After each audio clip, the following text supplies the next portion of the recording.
I, the presentation on social media litigation, because those attorneys are here in the audience and we want to honor their time. Attorneys typically charge by the hour, and we don't want to go. But we have Batman in the building. Yeah, Batman will help us. All right. So I'll turn it over to the general counsel then. Thank you. Today we have with us Carissa Phelps and Renee Preston with Levin Papantonio Rafferty. You may have heard in the news that school districts across the country are joining in multi-district litigation against social media companies to address some of the damage that has been done to the mental health of students and children in our charge. And so they were going to discuss, they are involved in this litigation, and they are here to gauge our interest in getting on board. Welcome, ladies. Thank you. Thank you so much. Thanks to all of you for having me here. It's really great memories. I used to be a school teacher for a year between majoring in math and then coming over to going to law school. So it's just really nice to be amongst my people again. I love it. And education for me was so important. So were performances. I was hoping I was going to see yours too, but I'm sure it's going to be great and I get to watch it later on the video. I'm joined here today by my colleague, Renee Preston. We're here representing Levin Papantonio Rafferty and our social media addiction litigation team. Now, what we found out is it goes beyond social media addiction, these injuries that we'll discuss today. And I want to thank you once again for having us here and kind of couch us into three different topics, which is one, how large the social media epidemic has become. I think we all understand sort of the impact it's had, but now that we see the research, now that we see the information that's coming out, and how resources have been shifted towards addressing the mental health needs of students who have either addictions or injuries from popular apps like YouTube, where they're spending a significant amount of time, and some even say they would have difficulty, if not it would be impossible to stop consuming on those apps. TikTok, Snap, Instagram, and another meta company called Facebook.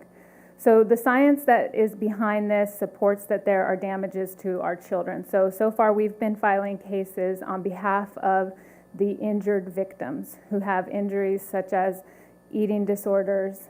They have injuries where they're actually committing self-harm, and some even suicide.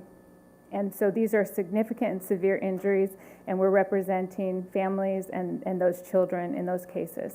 The MDL started, the multi-district litigation began really, and our firm was a part of initiating and beginning the initial talks with experts to find out what was going on, largely spearheaded by individuals who were responding to Frances Haugen's testimony and her whistleblower testimony, and all of the things that Facebook and Meta knew that they were doing in harming especially young girls with their images of themselves, their self-image, and deteriorating them. So we took on the social media litigation again for individuals to begin with, and as we uncover more and more information, we understand that the harms go beyond the individuals, that collectively they make up your student body, the students that we're talking about.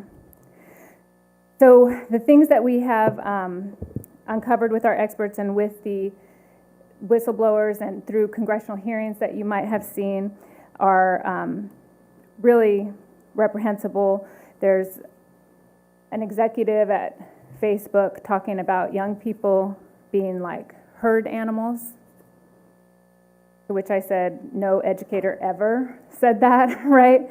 That's not what we do. We don't try to brainwash individuals and herd them into one belief or thing. And what they were herding them for was profit, by all means was profit. And they knew that it was doing harm when they were doing so. There's been a call to Congress to institute more regulations, just as they've done with big tobacco, with automobile safety, and with opioids. This is just the beginning, I think, in terms of what we're going to see in response to the research and the whistleblowers that are out there in terms of what Congress is doing. Very unfortunately, by the time the lawyers get here, there's already been harm done. And so we are seeing that again in the lives of children. some of them losing their lives.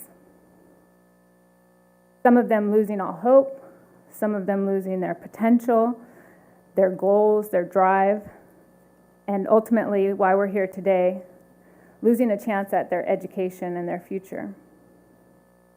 It's shocking to know that suicide is the second leading cause of death now among young people between the ages of 10 and 24 years old.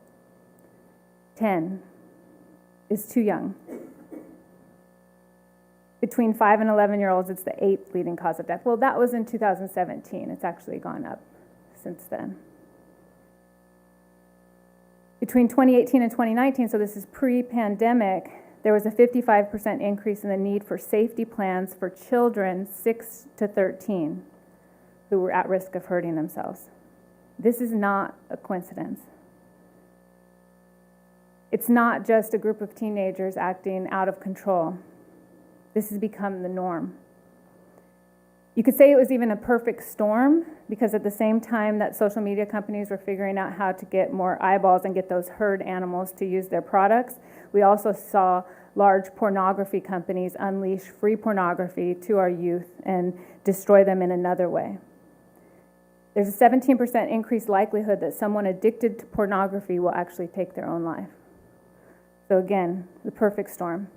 We're the law firm that is bringing MindGeek and Pornhub to task. We are out there, we are fighting that fight against them to really take away those profits that they gained through hurting so many children.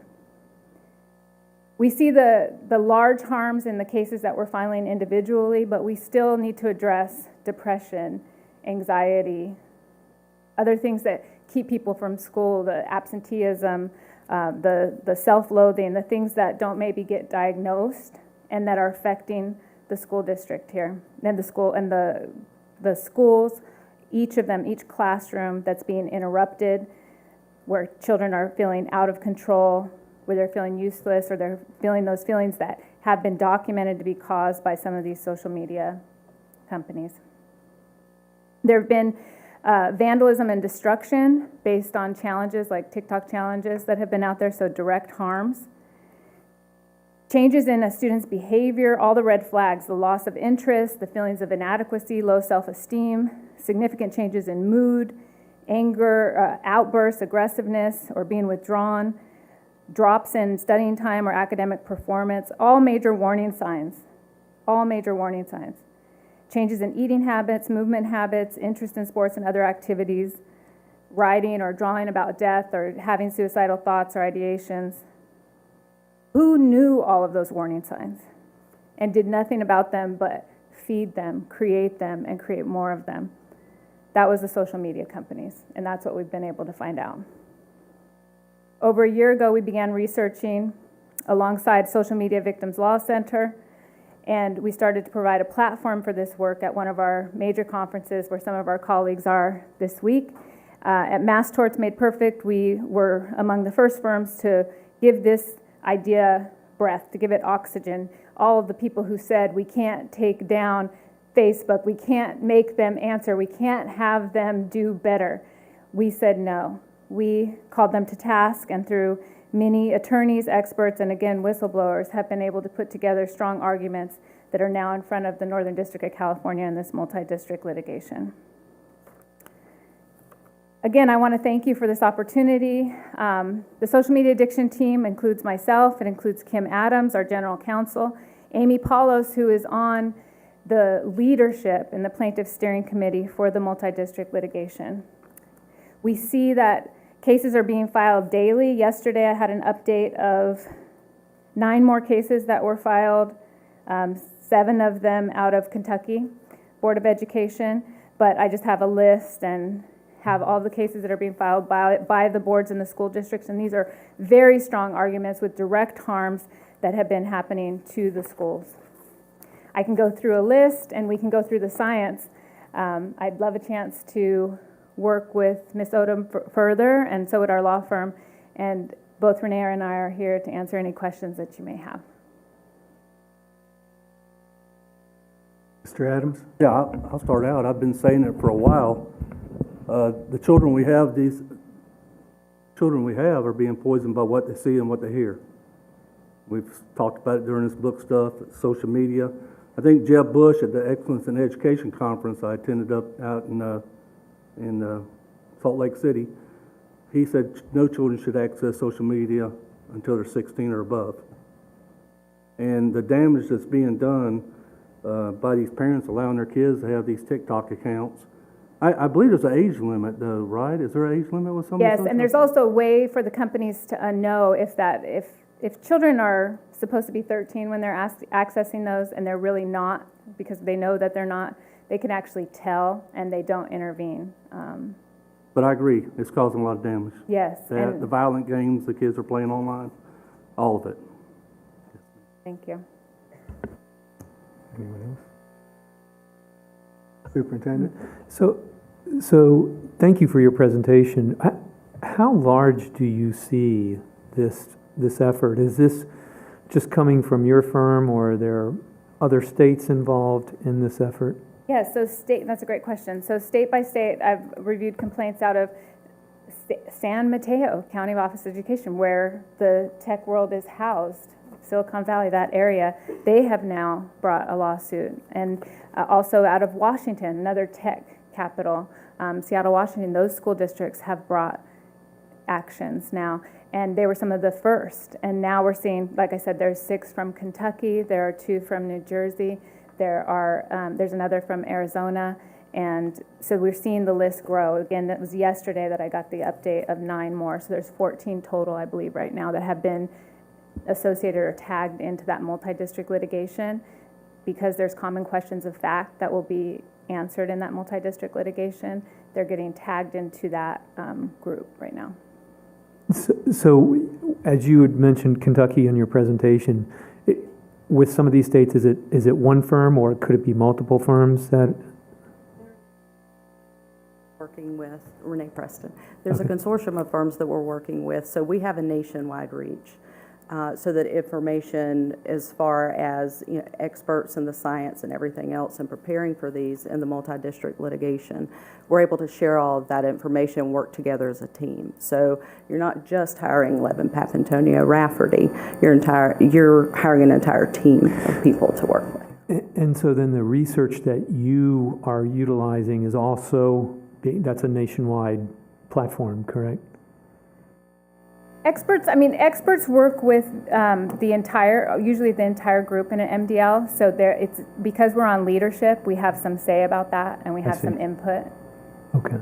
And we do have vast resources, especially when you work in a consortium, to in fact attract the best experts who have the most knowledge on these issues. And there are a few other things we want to discuss as far as the actual impact on the school districts in particular, where you guys are having to hire additional mental health counselors, developing additional resources for the kids to have, training the teachers on how to deal with it, on how to deal with the different dangers that the kids are dealing with, and perhaps even dangers to each other, as well as increasing disciplinary services, because along with these addictions also comes, unfortunately, behavioral problems, and you have to deal with those, and you need additional resources, additional people to deal with that. So there are folks that would say that it's just the kids and their parents who are being harmed, but it's not. That all of the school districts are having to deal with this and reallocate resources for this. There's actual property damage that some school districts have. Exactly. And you're having to divert time and resources away from instructional activities and actual class time. So that also affects the other kids as well. You have to investigate and respond to threats that are made, things of that nature, which a lot of that is prompted by the social media. You also have to update your policies and your manuals, and your student handbooks with these things as it occurs. And you also, sometimes your teachers are acting as almost as first responders with these kids and the problems that they're having. So this is a very real impact on school districts, not only Escambia County, but all over the nation. And that's how we want to help you. We want to be able to help you recover for that. and show these companies that they can't do this to our children. Thank you. Ms. Hightower? Yes, thank you. Having just gone through a multi-district litigation, it's good to know that we have someone that would be on the leadership team. Ms. Odom, what do we need to do now? I was hoping to get some guidance from the board as to whether or not this is something you would like to participate in, and if there is general consensus that you would like to proceed, then I would be happy to speak with the team at Levin to get more specifics as far as the kinds of contracts that would need to be signed, and then, like we did with the Jewel litigation, we hand it over to the experts and let them go. I guess one of my major concerns is how readily we would be able, Mr. Superintendent, to provide the resources related to the damage. And if you'd like me to answer that, it relates back to your question as well. Many of these complaints include the statistics and the numbers nationwide. So that's already been collected for you. Many of the allegations are there. Then it'll be our job to dig into that information more carefully. Yes. Mr. Williams? Yeah, and you answered a little bit of my question. And I just wanted to ask you, is this more of a proactive approach? Are there potential local cases that you know of already? Oh, it's heartbreaking what's happening locally. I mean, we have staff who have children in the various surrounding school districts, which we also plan to reach out to, and it's heartbreaking. I mean, we're hearing about more and more suicides, attempted self-harm, youth being, either having to go into facilities, being hospitalized. All of it is very heartbreaking. And yes, we have an impact here. We know that it's happening here as well. So, Mr. Chairman, are you going, since we don't vote in this meeting, are you going to poll us individually to see how we are? That's where I was going. Thank you, sir. Right. And so, having heard the presentation, what is the pleasure of the board? Those who are in favor of moving forward, having Ms. Odom being in touch and developing a contract, so to speak, or whatever paperwork is needed to have us, I guess, enjoined on this?